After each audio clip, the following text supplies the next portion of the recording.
Bismillah, hadaa la qadaro waxaan wadaagi doonaa 3 magac oo ka mid ah magacyada wiilasha loo bixiyo. Magaca koobaad waa Caynaanshe. Caynaan waa hogaamin. Waa magac loo bixiyo wiil la rajaynayo inuu noqdo hogaamiye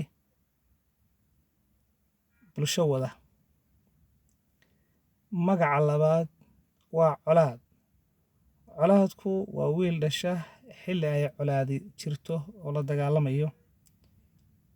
Colowna waxaa loo bixiyaa qofka cunfiga iyo dagaalka badan leh ama wiil dhasha xilli isna ay colaadi jirto oo la cabsanayo.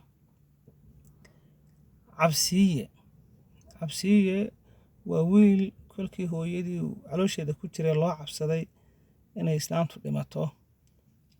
Caateeye waa wiil hooyadii ay la weydowday oo inay dhimataba ay ku dhawaatay baa la yiraahdaa markuu dhashay Caateeye wad mahadsantihiin.